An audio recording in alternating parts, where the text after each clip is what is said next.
Well, hello there. Eve Duvoy. Enchantée. I'm so glad to have you on the red couch today. Bonjour, Angie, and thank you. My pleasure. Thank you for having me on the red couch. Eve, it's a funny coincidence that you and I got connected through a person who's never met me, but knows things about me, which we recently found out. And Yes. we have been working together for a while, so I think I know you quite well, but my audience doesn't. What do you think is a fun fact about you that they won't read on the internet? Okay. Fun fact about me that you, I don't know if you know about it. Um, Somehow you know. You know I love singing. So you know I sing in a choir. So you know I love singing. Um, but the thing is, I am an introvert per type of person, and I have a fear of public speaking. Um, so each time I have to present in public, I just secretly think, oh, I wish I could sing instead. And while I was living in Paris a couple of years ago, I took singing lessons, and we performed concerts for small crowds.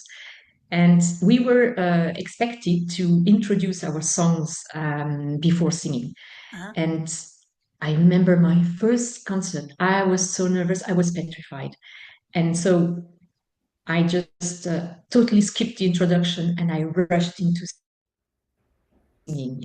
And then I just realized that afterwards because just after I finished. So it improved in the next performances, but I just discovered the value of embracing my vulnerability, and also it motivated me to challenge myself um, with like baby steps to uh, what to become more confident in my public speaking. So we need to expose you more to opportunities for public speaking and public singing, maybe karaoke. Maybe, yeah. I'm wondering how that would go down if you sat on a panel and you just sang about global mobility policies and whatnot, intercultural That could be an communication. idea. And it would render the policies funnier, I think. It would be so much more interesting than, reading boring tax policies. What do you think about your why, Eve? Why did you end up in this field? Yes. Why? Well, it's a journey. I would say in my teenagers years, I was passionate about languages, and I was eager to connect with other nationalities and cultures. So I decided to study languages. And I thought naively enough that it was just about vocabulary and grammar and practicing, and then I realized that there was more to it, that we had to deep into culture and histories and values to really to reach a real understanding and effective communication. And another anecdote, another first time. um, for 1 year, I was a lectrice at a university in the UK, so teaching French to students, and my mission was to teach them to present and argue on topics like social, cultural, or even political, economic topics, any topics. So I prepared myself. First lesson, I was very directive about what I expected from them. So I said, okay, I want you to prepare arguments and to present them in a structured way. What we learned for at the time we learned for baccalaureate, thesis, antithesis, synthesis. So I wanted that, and I said, okay, you have a couple of minutes to prepare your argument individually and then to deliver. And suddenly, it just turned into they just started uttering their point of views and debating and challenging and ideas were flying around, and it turned into a lively brainstorming session. And I was surprised, and I was not expecting that, because I came from a system where we put in the French education system, we put on a pedestal deep reflection, preparation, and delivery in a formal way. And here I was plunged into a system, an education system, where they favored spontaneous talk and exchanges and debates. And so I was not prepared, but okay, I took this as a learning, and then I wanted to learn more about interculturality. So then I started reading more and more on intercultural studies, and so that grounded me in intercultural. And I would say my journey, in my journey, there was a layer added up when I went on my first expatriation. Um, because so at that time, when I was a student, I was going abroad. When at that time, that it's going to be it's temporary. It's going to be for an academic year. You're going to return home. But when you're an expatriate, you move with your family and children, and you commit for a couple of years, and you don't know if you're going to go home after 3 years, or what is going to be the next step. Maybe move to another country, maybe settle in this country. So I thought, to me, this is serious decision making, and it's a higher level of commitment. And So I think this can be unsettling to some people, and some exciting to others. And I was the second type of person. I was excited about experiencing change and making new discoveries. Um, so to come back to the initial question, why my why is because I studied intercultural and languages. I was an expat, so I experienced being globally mobile, and I've reflected on it. And now, what I want to do, my aim is really to um, clear the path and remove all the obstacles for global talents to have successful and smooth transition in their journey.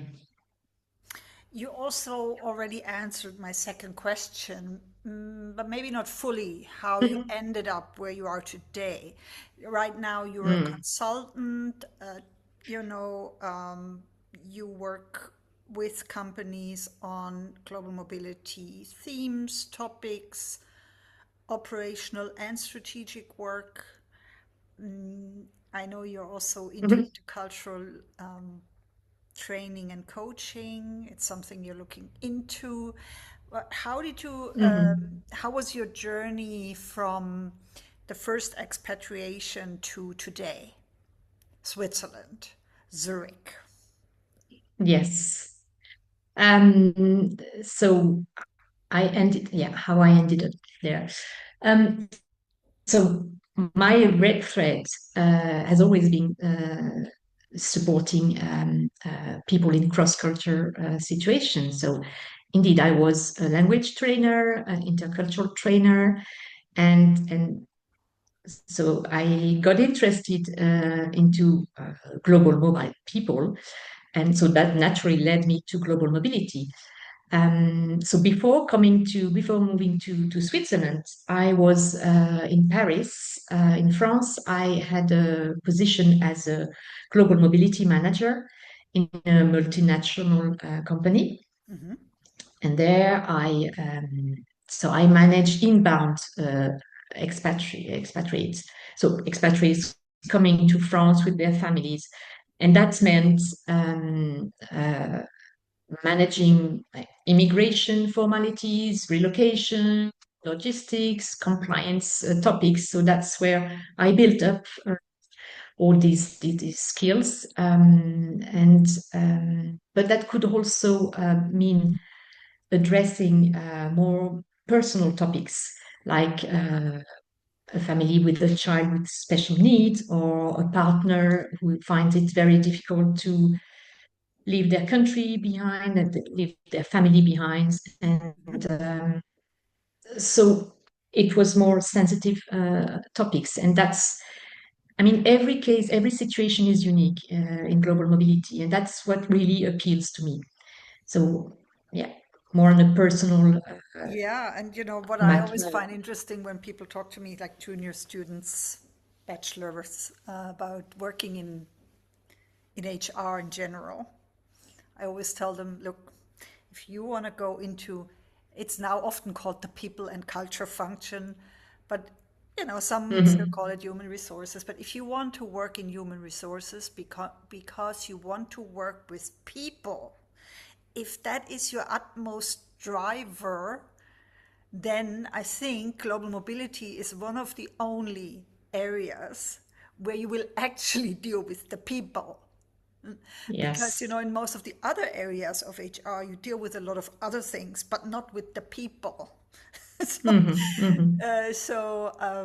I always find it Yeah. fascinating because, I had that error when I went to university. I thought, oh, I'm gonna major in HR and business studies because then I will deal with people. Honestly, I Yes. probably should have studied psychology. But, at the time, I didn't think this was a good path for me. Hmm. So, there was one Yeah. word I wanted to pick out, the inbound, because we use this red couch talk also a bit in an educational manner. Can you quickly explain the Hmm. inbound, outbound? Maybe also say something about the population that you had to manage as a global mobility in-house manager and what exactly that means. Yeah. So yes, indeed, inbound, outbound. It's more, it's a global mobility jargon. So inbounds come means it depends on your point of view. So it's people coming to the country or the place where you operate. So in my case, it was um, my inbound population was people coming to France, and outbound is the opposite, is the people that you send out. Um, so this is about the but yes, and to cover again, as you say, when we are in global mobility, we cover a lot of areas. I mean, very also personal, and also we make sure. I found it important to ensure that the inbounds of the people coming were really settling in very well. So not only we provided support like material support or relocation or again logistics support, but also not psychological support, but we were here to listen to them. We were and then I mean sometimes they just need to talk to you and they get better. Sometimes you need more because you really need some important well coaching or some support Can I make a of shameless another plug? kind, and you're here there to sorry. Mhm. Yeah, yeah, sorry, you're breaking up a little bit. I was thinking I Ah, could make a shameless plug here for global mobility coaching, which is not really a term yes, yet. So, it's just something I'm trying yeah, to promote in our industry. because many of the global mobility managers, they do not really have the capacity. You probably had the same issue, when I was a global mobility leader, I had a team, but still, every one of my Hmm. team had 40 to 50 inbounds to manage, and that's quite a lot. If or even if It you have is. 40 expats somewhere in the world, it's quite a big workload, and it's usually that's about what a person can handle, and then you don't really have the capacity to listen to somebody's spouse complaining about not finding a job, or the Hmm. dog not feeling well, and that's one of the reasons why with my company we're also supporting that part of the expatriation that usually gets lost a bit, the human part, the care Hmm. part, the Hmm. making sure that the Yes. person has somebody to talk to, because we've Hmm. all experienced that we don't have enough capacity to actually deliver that kind of support to the people. Yeah. And I think, I mean, to build on what you're saying, sometimes it just it may seem very nothing for us when we live in a country that we know. But I remember I had some inbound coming from Bangladesh, and they needed to find a doctor for their daughter, Mm, and just that was very complex for them. Finding a doctor in Paris, in France, and they were not speaking the language. They did not know who would be a good doctor and so on. So I mean, I refer them to the doctor I had for my kids, but it can be anything. And for us, I mean, for them, it can be a huge step, absolutely. um, and that we can help them with just a little trick or a little tip, Yeah, or a phone yeah. call, or And a yeah, connection maybe sometimes can already yes, be useful. Yeah. Yeah, hmm, hmm. yes, absolutely. Um, if you and I think we're sort of the same age, sort of a little bit younger than me, but we're like Gen X. So we've Yes. been there, we've seen it. I sometimes now refer to the olden days, or the way back when we did this, when we still had fax machines. And you count them Um, in decades. But there's a new generation coming into the market, the Alpha and the Mhm. generations that are very, dominant now in the upcoming workforce. What would you advise a younger version of you, or if one of your kids or your nephews would say, "Hey, I want to work in global mobility," what would you advise them? Well, you won't be surprised if I say, again, my advice would be expose yourself to other cultures as much as you can, because this is an endless field of learning. Because so a new person, a person who will study, they will study in their academic training, they will study all the technical skills like compensation and benefits, immigration, social coverage, tax. They will learn that. They will also learn about people's management and projects management, and intercultural communication. But I think on top of that, they really need to go in the field, and because to me, you learn that um, through experiencing misunderstandings. By also being disappointed or shocked or surprised, amazed, amused. So all these, I would really definitely advise that they live these with their emotion, and also so leave it. I would say leave it, then pause, look back, and reflect on what you've learned. But to me, this is more than a checklist of skills. To me, it's a journey. It's a learning journey. I totally agree with you. And a part of the learning journey, and that's maybe something that goes a bit amiss at the moment, especially with our discussion about AI and skill building, is that a lot of the work that we do is experience based. So I always say, the more cases you go Mhm. through, the better you get as a global mobility professional. The same is true for coaching. Now if Definitely. somebody wanted to start to be a coach, I would say start right away. Even if you coach your friends, even if you charge them $10 only, but start and practice, because with the Mhm. practice you get better. You don't get better from studying more courses and from taking more certificates. You get better from practicing. And I think the 70-20-10 model applies here as well.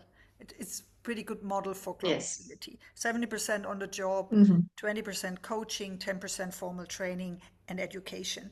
I also am I really have to stress education because I'm a lecturer.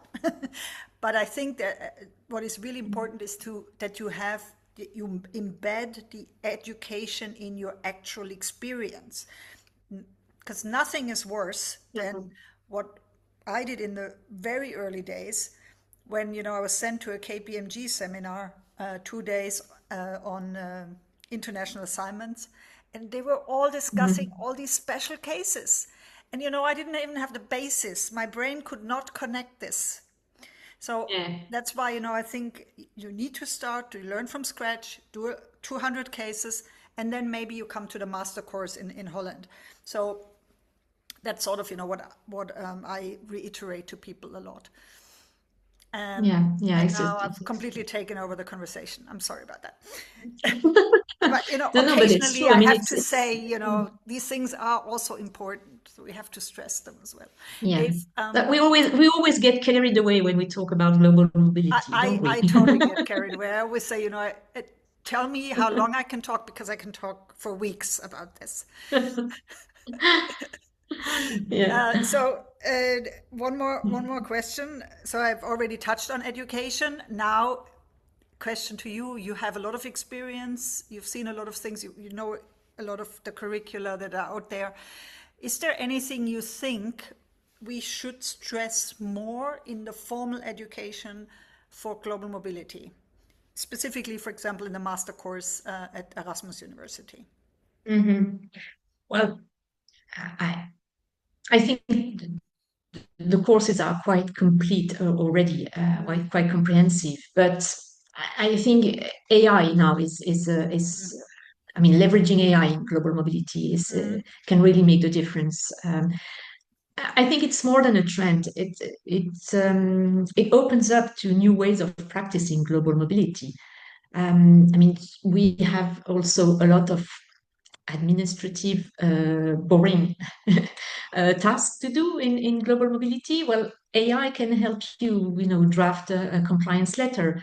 So even with small things, it can help the function.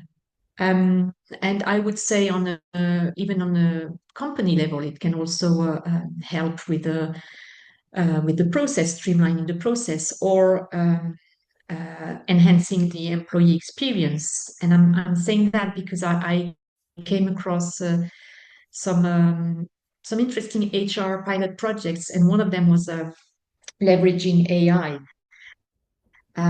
It was a platform that was, I mean, a solution that was offering a platform where every information on global mobility was available at one place and at one time. So it could benefit the expats, it could benefit the global mobility teams, and I think this is the future of global mobility. So definitely, this integrating AI into global mobility practice So are you saying is there's a must, hope? I think.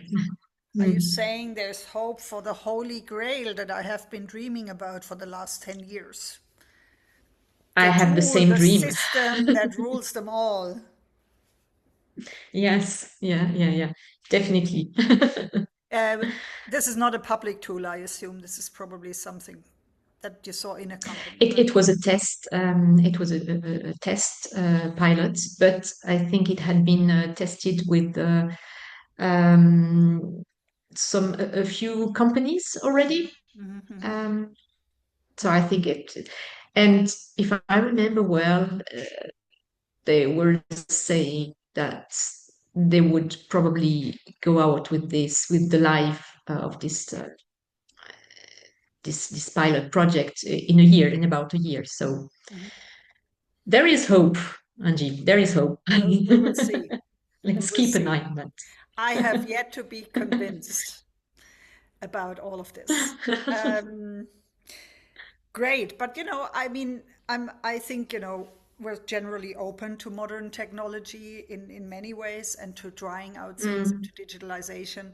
I always feel like digitalization will help us to get the human touch back because in the first, yes. when you hear that sentence, it sounds confusing, but I think because of exactly what you said, we've been dreaming about not having to fill 100,000 forms, not doing social security applications manually by entering data that has already been entered in other systems 5 times. And that's where I think AI will Mm, free some of the resources that will then help the global mobility managers and the global mobility coaches to be more there for the humans. And that's why I feel like we need the technology to bring the human touch back. And I think yes. that's really a key why I'm very open to using and trying out things and experimenting also with platforms, systems, Mhm, mhm. technology as often as Well, possible. yes, I think the point is to yeah to free up time and to um, to help with the non-interesting tasks. So Yeah, I have also hope in that. yeah, yeah, and that Mm. these repetitive data entry issues they have definitely become worse. Mhm. Let's say between I would say 2015 and now where now I think some technology has caught up and we don't have to do all of this anymore, but as I said, I still have to be convinced and see it in practice Yes. before I jump on the AI hype and I'm totally convinced that it's the best thing that ever happened to us. Tell me one more thing about how you build relationships, because we know that in global mobility we are all usually organized well in networks. We like to build relationships across countries. What's your favorite way of connecting with people, Eve? Yes. Well, you said about we connect across countries indeed. So we tend to connect through technologies, but my favorite is to meet in person. And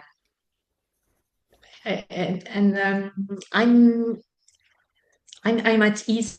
I'm really at ease in small crowd or in one-to-one meetings. But I think for first contact, it's easier and it's more effective in person than online. Um, Personally, I'm a big fan of getting to know someone through an informal chat over a lunch or over a drink or even a walk. I mean, it's the best. These are the best conditions to exchange about our pro- pro- professional experiences and approach to work. So these are my favorites. They are not always possible, but I think when we can do that, it's the best. And yes, if the chemistry is good, then it's the best way to build the trust and which is essential to build long-term professional relationships. So And especially across cultures, because there could be easily misunderstandings and false assumptions, misconceptions. So even there, I think, yes, meeting in person, having a meal together makes a big difference. What have yes. you coming up? What have you got coming up in the next few weeks? Anything exciting going on in your side of the world? So exciting. I don't know if it's exciting for everybody, but for me, I've started recently to conduct expert interviews, and I exchange with people on with experts on global mobility topics, essentially. Also HR, but my favorite again is global mobility, and I publish the findings via articles on LinkedIn. So I would say I would invite anybody interested in these insights to connect with me or to follow me and to joining the conversation. Um, so I think the next one is about risk management in global mobility, which is also a topic I am attached to. So it should be out soon. So stay tuned and yeah, feel free to connect with me on LinkedIn. And if if we are in the same area, then I would love to meet in person again. That's great. So if I will add your LinkedIn profile also to the show notes, people can connect with you Mhm. using the secret keyword Red Couch Talks. So you know where they're coming from. Yes. Yeah. And I hope to see you soon again in one of our events that will hopefully happen in the week after next, I think. So we Yes. will see each Yes, other definitely. very soon. Okay. Thank you so Yes. much. It's been great. Thank you for your time. Thank you. Bye bye.